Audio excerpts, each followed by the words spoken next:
Un adolescente está desaparecido. Una investigación policial expone la muerte de una docena de niños y hombres jóvenes. Todo nos lleva a un mismo asesino.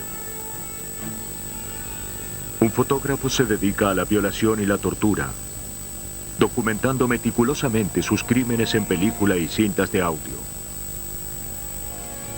En un silencioso suburbio, 4 personas son encontradas muertas. La policía se pregunta qué clase de loco puede cometer este crimen. Para los asesinos en serie, una muerte es solo el comienzo. Obsesionados, atacan una y otra vez, aprendiendo más con cada crimen, mejorando, perfeccionando. Confían en que nunca los detendrán, pero los cazadores de la mente trabajan incansablemente para su captura.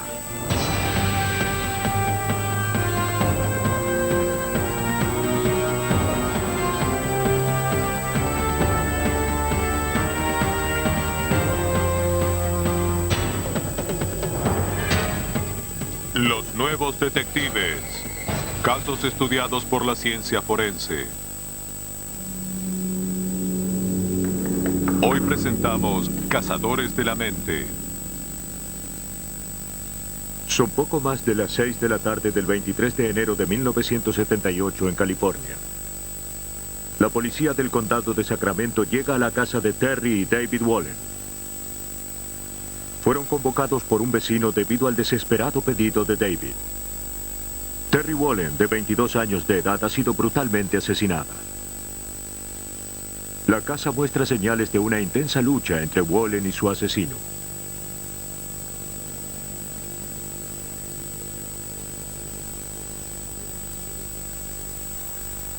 Fue baleada y su cuerpo se encuentra cortado. Un largo corte de cuchillo se extiende por su torso. Algunos de sus órganos internos fueron quitados. Los investigadores están horrorizados por la brutalidad del crimen. La escena se vuelve más repulsiva cuando encuentran evidencia que sugiere que el asesino pudo haber consumido la sangre de Wallen. Los oficiales encuentran un vaso de yogur con marcas de sangre en el borde.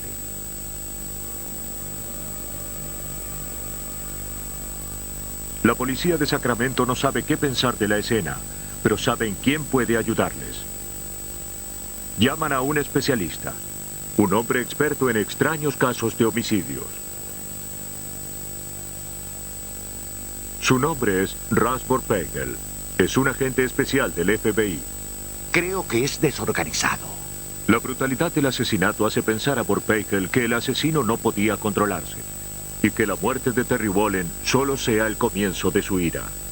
No hay necesidad de destripar a una víctima. No hay necesidad de penetrar y cortar partes de su cuerpo. No hay necesidad de cortar un trozo de arteria de 10 centímetros y llevarla contigo. Quiero decir, sabíamos que era un loco y estábamos preocupados. Vorpagel llamó a un colega del FBI. Robert Ressler ha rastreado y atrapado a algunos de los asesinos más peligrosos del mundo. Como especialista en el comportamiento humano, mira en los rincones más oscuros de la mente de un asesino. En los años 70 fue uno de los primeros en usar el término asesino en serie para describir a aquellos que asesinan una y otra vez. Robert Ressler es un cazador de la mente. Ressler lucha para entender la mente asesina estudiando la escena del crimen. Saber cómo piensa el asesino es esencial para predecir su siguiente paso. ¿Cuándo atacará? ¿A quién tendrá por blanco? Debes tener la necesidad emocional de resolver un crimen. Desear saber quién es el atacante. Debes querer saber quién es esa persona, cómo era antes, durante y después del crimen.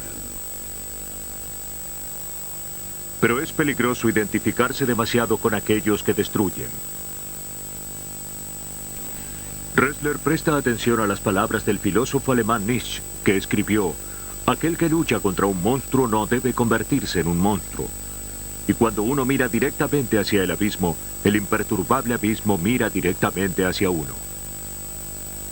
Para Robert Ressler, la observación de Nietzsche es una motivación y una advertencia. Mirar hacia el abismo para mí significa mirar las profundidades, las oscuras grietas de la mente humana.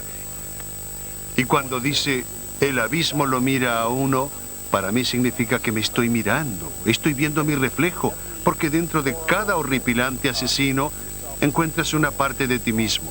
En algún momento de tu vida pudiste tomar ese camino. En los años 70, Ressler estuvo entre los miembros originales de la Unidad de Ciencias del Comportamiento del FBI, el primer programa del FBI para investigar sistemáticamente las motivaciones de un asesino. Ressler entrevistó a algunos de los asesinos más notorios de América en prisión, para aprender sobre sus hábitos y actitudes.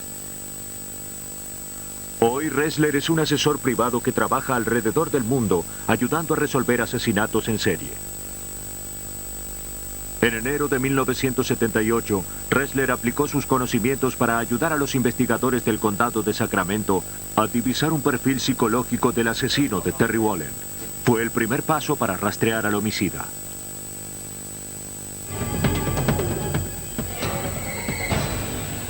Los nuevos detectives. Los nuevos detectives. Lo que se observa en la escena del crimen es la posición del cuerpo, la forma en que fue dejado por el asesino. Lo miras desde el punto de vista de cómo está vestido o desvestido y por supuesto estás buscando cualquier arma o si el asesino llevó una a la escena, la usó y luego se la llevó. Todas estas cosas comienzan a pasar por tu cabeza.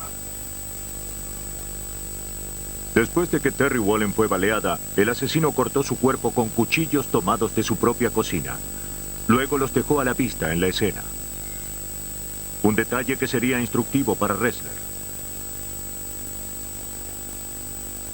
Como la mayoría de los asesinos en serie son hombres, por ahora Ressler y su compañero consideran que el sospechoso es un hombre. También asumen que es blanco, como la mayoría de los asesinos en serie americanos. La brutalidad del crimen y el aparente descuido del asesino al dejar evidencia convence a ambos que el sospechoso está mentalmente enfermo. Eso los ayuda a marcar la edad del asesino. Ressler sabe que la enfermedad mental suele comenzar en la adolescencia. Tomaría al menos 8 años para que el asesino se enferme lo suficiente como para llevar a cabo los actos de violencia que realizó contra Terry Wallen. Suponiendo que los síntomas comenzaron a la edad de 15 años, Ressler calcula que el asesino tiene entre 25 y 29 años. Si fuera mayor, ya hubiese cometido varios brutales asesinatos. Ressler va más lejos. Cree que el asesino es un esquizofrénico, una enfermedad mental que se caracteriza por alucinaciones y comportamiento extraño. ¿Sí? ¿Quién eres? ¡Fuera de aquí! ¡Lárgate, lárgate de aquí! ¡Lárgate!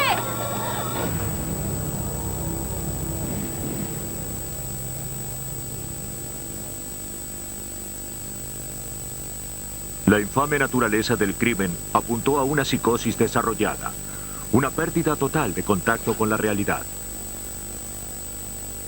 Debido a que bebe la sangre de sus víctimas, los investigadores lo llaman el asesino vampiro. Desde su oficina en Virginia, Ressler trabaja fervientemente con Vorpagel en Sacramento para refinar el perfil del asesino. Bien, ¿qué tenemos aquí? ¿Qué aspecto tendría? Están convencidos que la policía debería buscar a alguien delgado. Los hombres esquizofrénicos generalmente comen muy poco. Y Russ Vorpagel cree que el asesino le prestará poca atención a su apariencia. Alguien que está sufriendo de una importante enfermedad mental probablemente sufrirá un deterioro en su higiene. Tal vez no se corte el cabello, use la misma ropa durante varias semanas, no se lave los dientes y luzca desalillado. Debido a su extraño comportamiento, es probable que el asesino viva solo. Vorpagel envía una copia del perfil a la policía de Sacramento para que la distribuyan por el condado. Pero no surge ningún sospechoso. El asesino vampiro sigue suelto. ¿Lo encontrarán los investigadores antes de que vuelva a asesinar?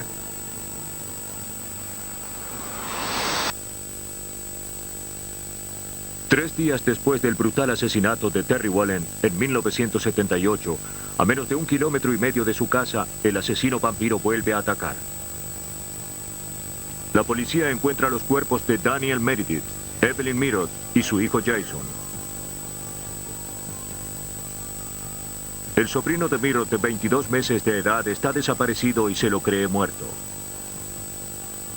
Estas nuevas muertes convencen a Ressler y Vorpagel que a menos que se encuentre rápidamente al asesino, volverá a atacar. Los cazadores de la mente redoblan sus esfuerzos. Usando información recogida en esta escena del crimen, refinan su perfil original.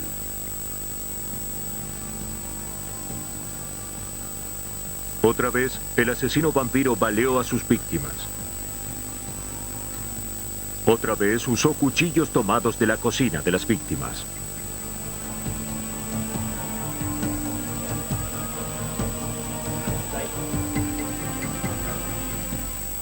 Hallaron 2 cuchillos en la habitación y otro se encontró afuera.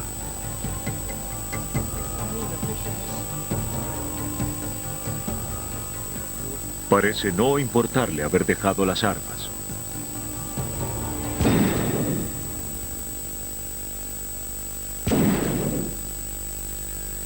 Estos detalles le dicen a los investigadores que el asesino no está planificando sus crímenes. Aunque trae un arma, corta los cuerpos con armas que encuentra en la escena y luego las deja ahí. Tenemos un cuchillo que fue usado para mutilar a las víctimas. Fue tomado de la cocina, usado en las víctimas y luego descartado de la escena del crimen. Ver esto por segunda vez definitivamente refuerza en mi mente que estamos lidiando con un asesino muy desorganizado. Organizado y desorganizado. Estas palabras describen el comportamiento de un asesino en serie antes, durante y después de un homicidio.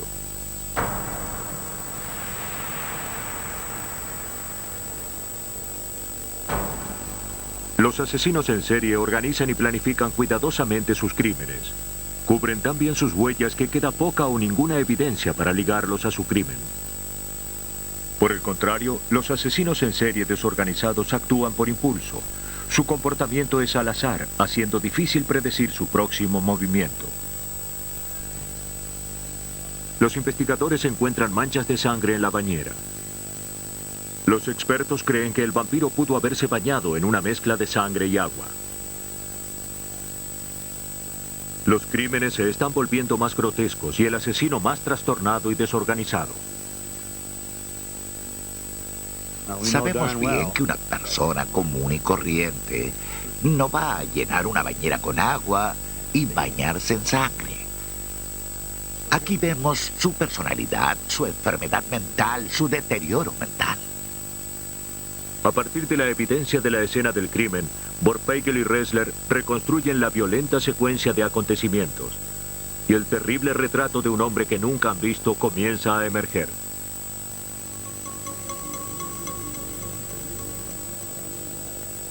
La evidencia refuerza la creencia de los cazadores de la mente de que la apariencia del vampiro seguirá deteriorándose. Es probable que no se haya cambiado de ropa.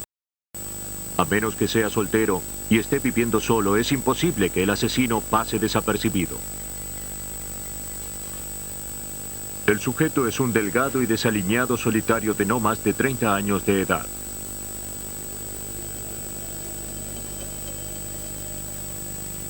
Los investigadores se sorprenden cuando la camioneta roja robada a la víctima de homicidio, Daniel Meredith, aparece a poca distancia. Debido a que la encontraron cerca, Ressler determina que el asesino vampiro debió caminar hasta la escena del crimen y luego haber huido a pie después de abandonar el auto.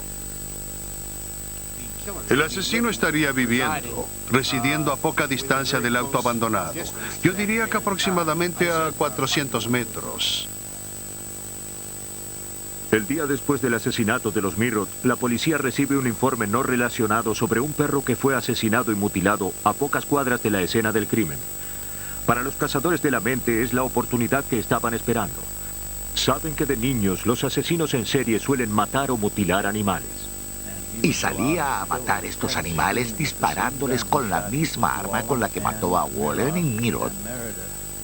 Con la misma arma mataba a estos animales y luego los destripaba y bebía su sangre. A medida que se hallaron más animales muertos, el círculo se cierra. Los cazadores de la mente están convencidos de que el asesino vampiro vive cerca de los animales muertos y sus víctimas humanas.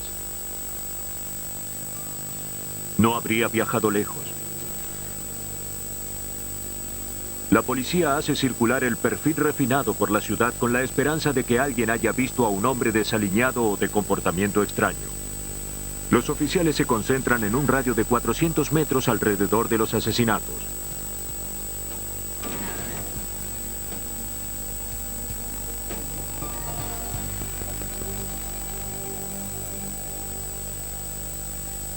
Cuando una mujer de casi 30 años sale de un centro comercial de Sacramento, se le acerca un hombre extraño. ¿Puedo hablarte un minuto? ¿No me recuerdas? Conociendo los asesinatos del hombre vampiro, la mujer contacta a la policía. Soy Richard, ¿no me recuerdas de la secundaria? Ella le dijo a los oficiales que el hombre al que eludió en el centro comercial es un viejo compañero de la secundaria, Richard Chase. Solo quiero hablarte un segundo. Ella se sorprendió por su apariencia. Tenía manchas de sangre en la ropa y sus ojos parecían estar hundidos en su órbita. Tenía una costra amarilla alrededor de la boca.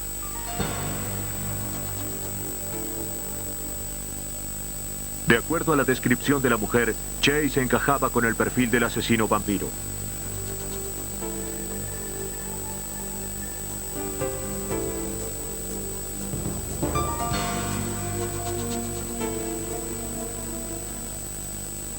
Con una orden de allanamiento en mano, los oficiales entraron a la casa de Chase. No estaban preparados para lo que encontraron. El apartamento estaba lleno de objetos nazis. Había panfletos de conspiraciones extraterrestres por todas partes. Oh, mi Dios. El caos en la habitación encaja con el perfil de alguien con una mente igualmente caótica. Oh, por Dios. En la cocina, la policía encuentra objetos manchados con sangre, como también artículos de periódicos relacionados con la muerte de Terry Wallen. Varios platos en el refrigerador contienen tejido humano. En un cajón de la cocina hay cuchillos tomados de la casa de Wallen. Los investigadores también encuentran una caja de herramientas y botas de goma manchadas con sangre.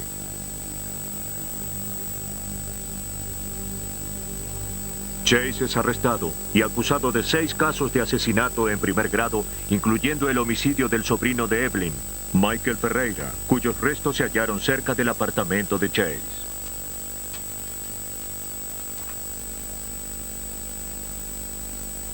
El jurado delibera durante solo un par de horas antes de declarar a Chase culpable de todos los casos. La sentencia: muerte en la silla eléctrica. En 1979, Robert Ressler decidió hablar con Chase en prisión. La razón por la cual lo entrevisté fue para revalidar el perfil que yo había hecho. Hablar con él directamente después de trabajar en el caso, después de ver las escenas de los crímenes y de leer los informes de la policía y por supuesto ver los registros de la corte, es una forma de refinar el perfil. Me cambiaron. Chase le dice a Ressler que mató solamente para preservar su propia vida. Necesitaba sangre, dice Chase, para sobrevivir a lo que él llamaba envenenamiento de jabonera. Chase creía que un residuo pegajoso debajo de su jabonera probaba que estaba muriendo. Decía que su sangre se estaba secando y carcomiendo su cuerpo. Sus asesinatos, argumentaba Chase, fueron por defensa propia. ¿Qué conduce a un hombre como Chase al asesinato? Un estudio del FBI de 36 asesinos en serie revela que aunque la mayoría nació en hogares con padre y madre, antes de la edad de los 2 años, la mayor parte de los padres habían abandonado a sus familias. Casi la mitad de los criminales encuestados reportaron una fría o descuidada relación con sus madres. 26 reportaron tener el mismo tipo de relación con sus madres. Casi el 70% de las familias tenían antecedentes de abuso de alcohol. Un tercio tenía antecedentes de abuso de drogas. Casi todos reportaron alguna forma de abuso psicológico, físico o sexual en su niñez.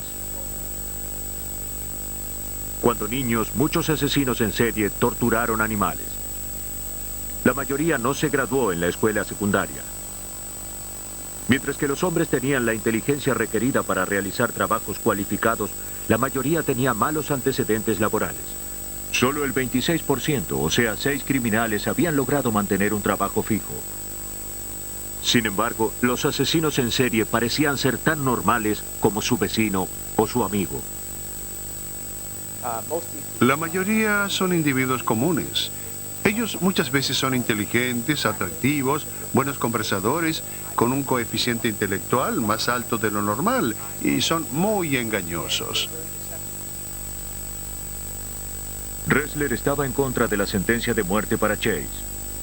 Argumentó que estaba mentalmente enfermo y debería ser encerrado de por vida en un hospital penitenciario. Los psiquiatras de la prisión estuvieron de acuerdo. La sentencia de Chase fue cambiada a perpetua en la instalación médica de California, en Vacaville. Pero Chase se suicidó en una celda justo después de la Navidad de 1980. Juntó sus píldoras antidepresivas y luego las tomó todas de una vez.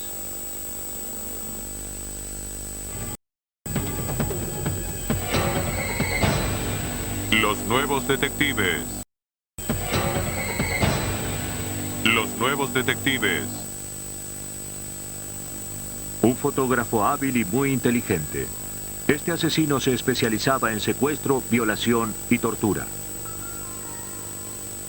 La policía lo llamó el sujeto no identificado, o UNSU. Era un maestro de la planificación. Usaba película y cintas de audio para grabar sus crímenes. En un galpón alquilado guardaba las fotografías de sus víctimas y las grabaciones de sus angustiados llantos.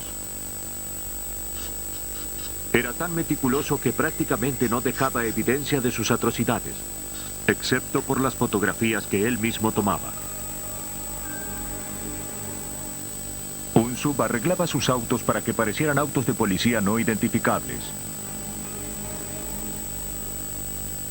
Les agregaba suspensiones y refuerzos fuertes para que, una vez adentro, sus víctimas prácticamente no tuvieran oportunidad de escapar.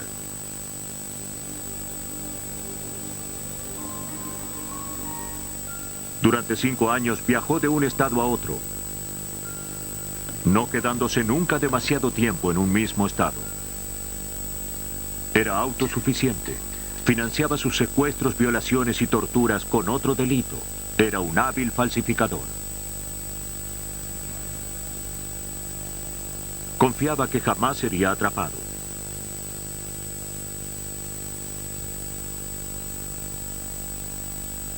En Manassas, Virginia, un grupo de ex agentes del FBI persiguen a algunos de los criminales más peligrosos del mundo. Se bautizaron el Grupo de la Academia. Entre todos, han amasado años de experiencia investigando asesinatos en serie. Robert Heislud y Peter Smerrick son expertos en perfiles psicológicos criminales. Si en la vida eres una persona impulsiva, actúas sin pensar, entonces esa escena del crimen puede ser muy desaliñada y ser un reflejo de actos impulsivos. Por otra parte, si en la vida eres un individuo frío y calculador, no tomas ningún riesgo innecesario. Ese tipo de comportamiento también puede demostrarse en la escena del crimen. Incluso con la evidencia de la escena del crimen, calificar a los asesinos es difícil. Algunos asesinos en serie demuestran una mezcla de comportamientos organizados y desorganizados. Muchas veces, si un investigador observa la escena de un crimen y trata de ubicar al criminal en una de estas ordenadas categorías, va a desilusionarse cuando la persona que arreste no encaje en todas las áreas de esa categoría.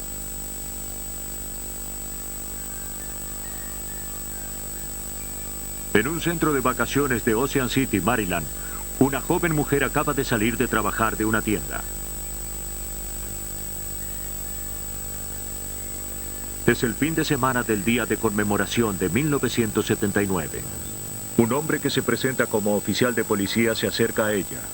Le muestra su placa y conduce un auto de policía no identificado como tal. Le dice a la mujer que es sospechosa de una serie de robos e insiste en que lo acompañe a la estación central para ser interrogada.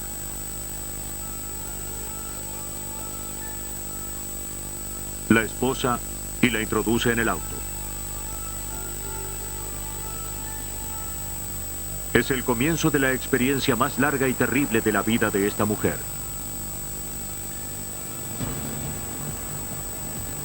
El hombre no es oficial de policía. Él es Unsu.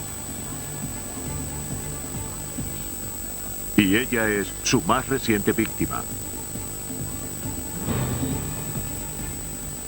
La lleva a un edificio desierto donde la viola y tortura reiteradamente. Fotografía y graba todo. Entre las palabras clave que usamos hoy están poder y control. Y tratar con un violador o un asesino en serie resume todo en esos dos elementos básicos, poder y control, sobre la vida de otro individuo. Oportunamente, empujará a la confundida mujer en su auto y la llevará por un último paseo. Detiene el automóvil, abre la puerta del acompañante y lanza a la mujer a una fosa. Pero no la mató. Permitió que esa víctima viviera. Y como resultado, dentro de un par de horas, cuando salió el sol, fue hallada y rescatada. Y en ese momento comienza una intensa investigación del FBI por secuestro. El FBI organizó una masiva caza de Unsu. La mujer de Ocean City era la más reciente en una larga lista de víctimas. Algunas fueron torturadas, otras asesinadas. Pero pasaron muchos años antes de que se encontrara una pista en el caso. Al mismo tiempo que el FBI buscaba a Unsu, el servicio secreto seguía el rastro de un escurridizo falsificador. Un hombre que rutinariamente pagaba con billetes falsos de $20 en los centros comerciales y negocios en la parte central occidental del país y en la costa oriental. El tema con cualquier oficial de la ley, no importa cuán bueno seas, es que necesitas un poco de suerte y necesitas la cooperación de los ciudadanos. En este caso, la empleada reconoció en un bosquejo a un hombre que había estado en el negocio. Ella notificó a seguridad del centro comercial. Seguridad notificó a las autoridades locales y en poco tiempo el sospechoso fue capturado. El hombre que arrestó la policía era James Mitchell DeBartoleben. El servicio secreto pronto descubre que DeBartoleben no es solo un falsificador.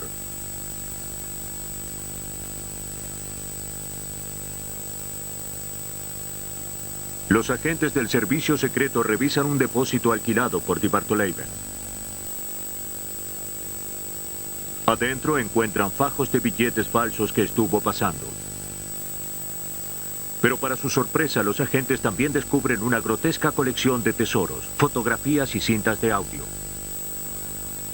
El descubrimiento de 1983 desenmascara el enfoque de la investigación del FBI.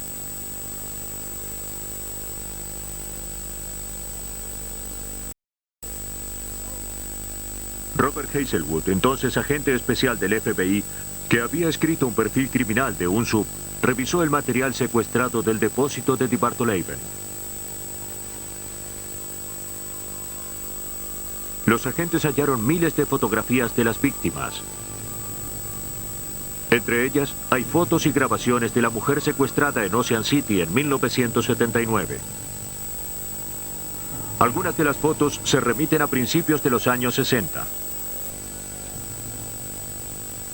Encuentran herramientas de oficio del asesino, ropas de las víctimas,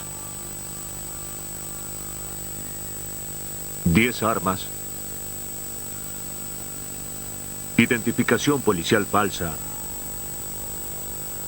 y periódicos. También ropa interior manchada de sangre y joyas. 7 placas le permitían a DeBartolomeo transitar sin temor a que su auto fuera rastreado. El FBI también encontró notas escritas a mano que se referían a pasados y futuros crímenes.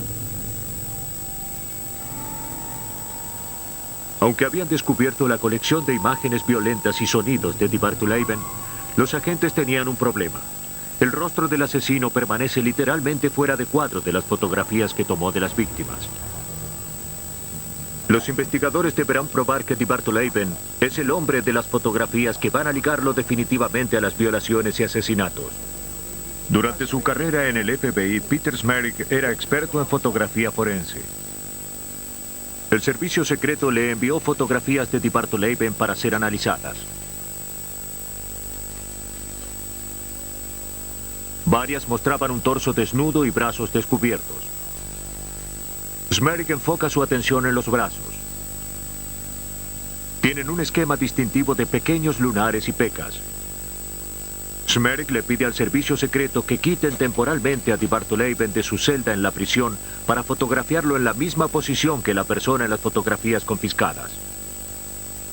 Cuando Smerick compara las fotografías tomadas por el servicio secreto con las que fueron halladas en el depósito, encuentra que los esquemas de pecas coinciden.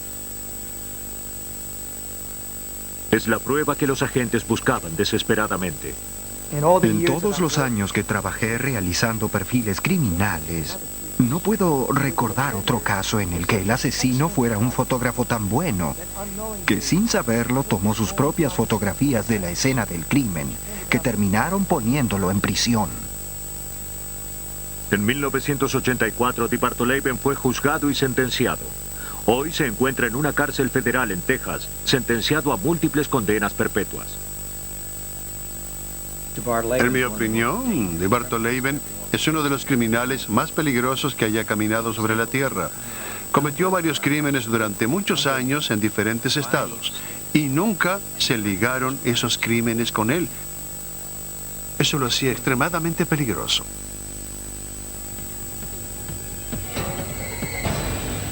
Los nuevos detectives.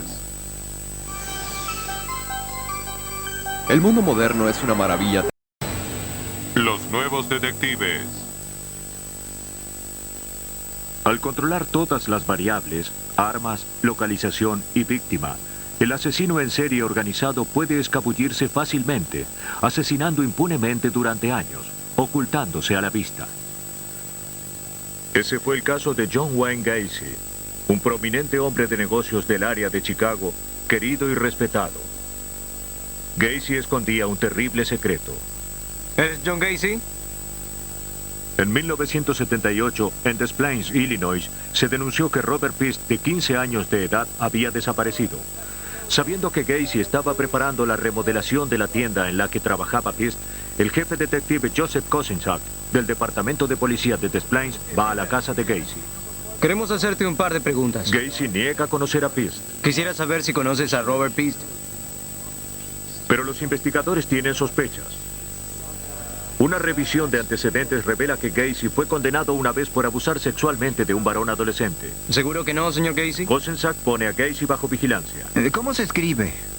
En primera instancia, Gacy colaboró con la policía, pero se puso cada vez más hosco a medida que avanzaba la investigación de Kosinczak. Muchas personas me piden empleos. Tenía una mirada muy agresiva. Podía sentir que había odio ahí. Y que realmente no le importaba lo que estábamos investigando. Estaba más preocupado por tratar de no involucrarse. Gacy amenaza con demandar si la policía sigue vigilándolo. Los oficiales persisten, sospechando que Gacy tiene mucho que ocultar. Pero ni siquiera ellos están preparados para lo que encontrarán.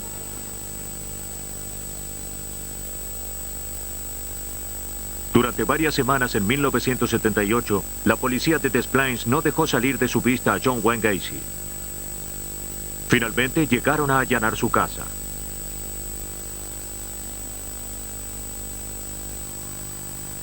El allanamiento descubrió un recibo de fotografías perteneciente a Robert Pease relacionando a Gacy con la desaparición del joven. Una búsqueda más profunda revelaría aún más. El jefe detective Kozenczak fue el primero en ingresar en la casa de Gacy. Fui una de las primeras personas en llegar a la casa. Entramos por la puerta trasera, ingresé y todo el lugar era oscuro y un poco misterioso. Todas las persianas estaban cerradas y había un clima un poco siniestro, a decir verdad. Comenzábamos a creer que podía haber personas enterradas bajo la casa de Gacy, basándonos en información que habíamos reunido.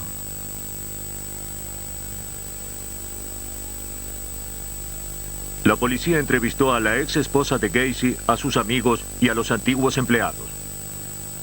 Surgieron historias acerca de que Gacy le exigía favores sexuales a sus empleados y que algunos habían desaparecido y que su casa tenía un olor extraño. Uno de sus empleados sugirió que revisaran el sótano. Después de un riguroso interrogatorio, Gacy admite ante la policía que en 1974 mató a uno de sus compañeros homosexuales. Gacy dice que el homicidio fue en defensa propia. Ocultó el cuerpo del hombre debajo del piso.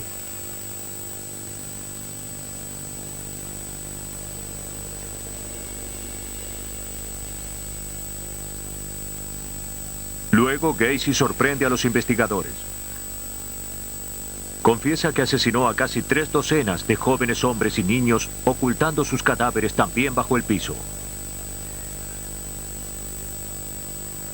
Las confesiones provocan una intensa búsqueda de los hombres desaparecidos. Los detectives revisan el sótano con la esperanza de encontrar a las víctimas de Gacy. Descubren 3 cuerpos en descomposición y partes de otros cuerpos. Pero la policía no se detiene en el sótano, sabiendo que debe haber más cuerpos ocultos debajo de la casa.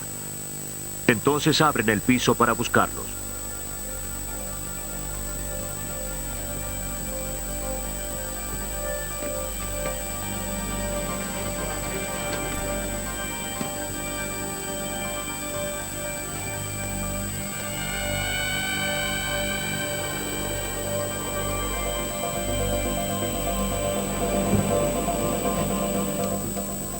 Finalmente hallaron cadáveres ocultos debajo del piso de la sala y la cochera. Debajo de la casa había un campo de matanza, lleno de huesos enterrados y esqueletos amontonados. La policía arresta a Gacy por el homicidio de Robert Pease, aunque los cuerpos que descubrieron estuvieron enterrados durante demasiado tiempo como para ser el del joven desaparecido. Gacy supuso que la mejor forma de no ser capturado por sus crímenes era controlando a sus víctimas muertas. Pero siendo un psicópata sexual, supuso que nadie encontraría esos cuerpos porque era demasiado listo, más listo que la policía. Ocultando sus víctimas en su propio hogar, Gacy conservaba el control sobre ellas aún después de muertas, y podía confiar en que nadie jamás las encontraría sin su conocimiento. La atención puesta en los detalles, desde la planificación hasta la muerte, es la marca de un asesino bien organizado. Todo acerca del caso, especialmente cuando vimos el interior de su casa, indica que Gacy era sumamente metódico, muy planificado, y que había ideado estos crímenes en detalle antes de emprenderlos. Gacy también lanzaba a sus víctimas al río de Des Plaines. La policía recuperó 6 cadáveres más allí. Uno de ellos era Robert Pease.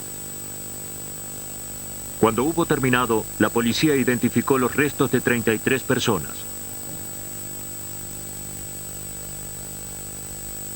Con cada asesinato, Gacy refinaba sus métodos, aprendía de sus errores y mejoraba con sus éxitos. Siéntate ahí.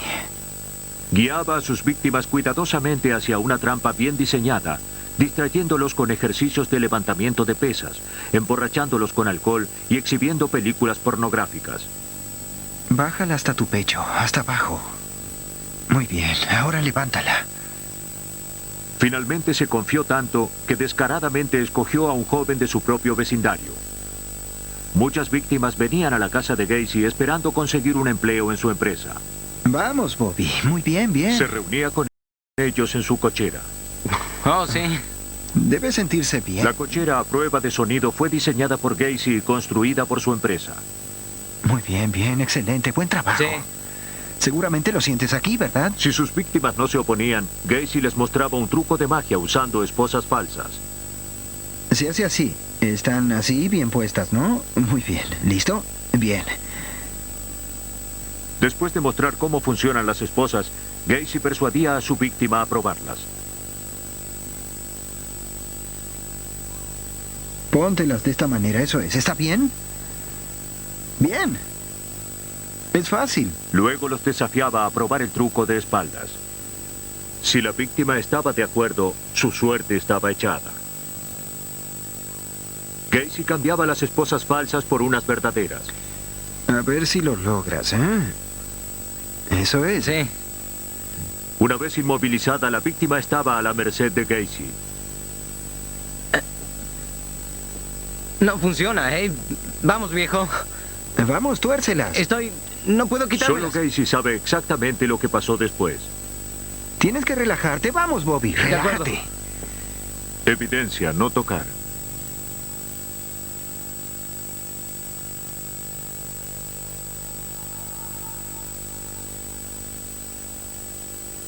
Como el violador y asesino en serie James Mitchell de Bartoleben, Gacy pensó que había cubierto sus huellas por completo. Pero los objetos hallados al revisar la casa de Gacy proveyeron evidencias claves, aunque la policía no lo supo en el momento. Los detectives descubrieron permisos de conducir, hebillas de cinturones, anillos y otros efectos personales. Ressler alertó a los investigadores de la importancia de estos objetos. Habíamos hallado estos objetos sin darnos cuenta de lo que habíamos encontrado.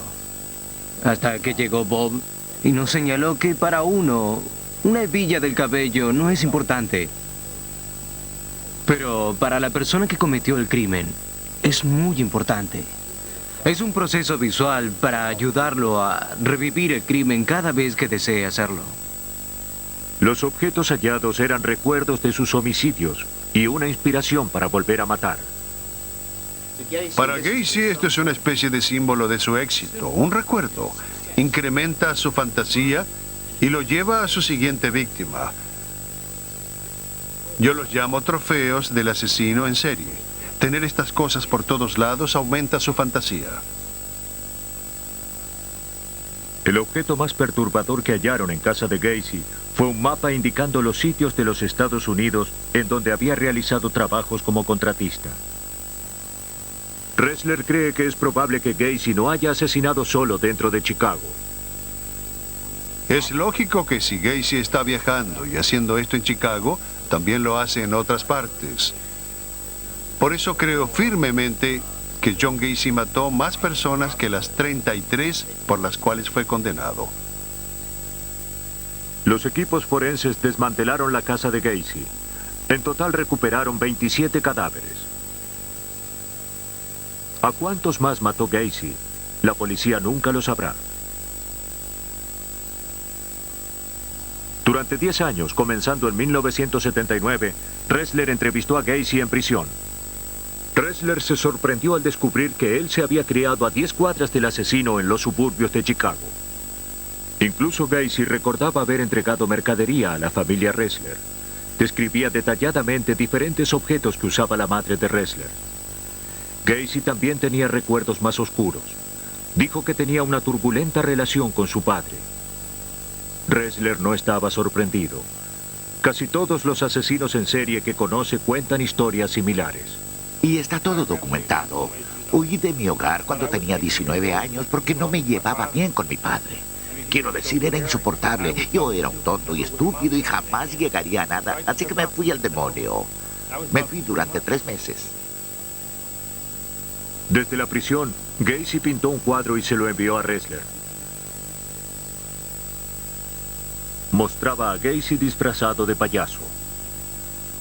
Cuando me puse el maquillaje de payaso, regresé a la niñez. Fue divertido ser payaso. Porque podías ser tú mismo o simplemente dejarte ir y hacer tonterías. Sabes que la gente, si eres hombre de negocios, tienes que mantener cierta sobriedad. Todos esperan que tengas cierta imagen. Pero como payaso con maquillaje puedes ser tonto y gracioso y divertirte. Por eso siempre me gustó ser payaso. En el cuadro, Gacy está parado en un bosquecillo de árboles verdes rodeado de globos. En la inscripción detrás dice: no puedes esperar disfrutar de las cosechas sin trabajar en los campos primero. Gacy se negó a explicarle el significado del cuadro a Ressler y a ninguna otra persona. Ressler cree que el cuadro contiene pistas de otros asesinatos que cometió Gacy. Él dijo, ¿puedes salirte con la tuya cuando te comportas como payaso? Porque la gente te ve gracioso, divertido. No saben qué hay debajo de la pintura ni debajo de la ropa. Dijo que los payasos pueden asesinar impunemente. John Wayne Gacy murió por inyección letal el 10 de mayo de 1994. Los especialistas exploran las regiones más oscuras de la mente, arrastrando las cosas ocultas a la luz del día. Solo entonces puede examinarse y enseñarnos algo. El valor de hacer un perfil, como en el caso de Richard Chase, es darle a la policía un concepto, un retrato psicológico o una imagen de la lógica del sujeto al que están buscando. Darles una imagen clara, porque de otra manera es mostrar solo un cuarto vacío. Estos monstruos humanos sienten que no pueden ser atrapados, que son invulnerables. Sin embargo, con cada nueva víctima, cada gota de sangre, cada fibra y tramo de ADN dejado en la escena del crimen, los cazadores de la mente penetran más en la forma de pensar del asesino. Tal vez llegue el día en que no se necesite hacer un perfil, pero por ahora, los cazadores de la mente tendrán que seguir mirando hacia el abismo.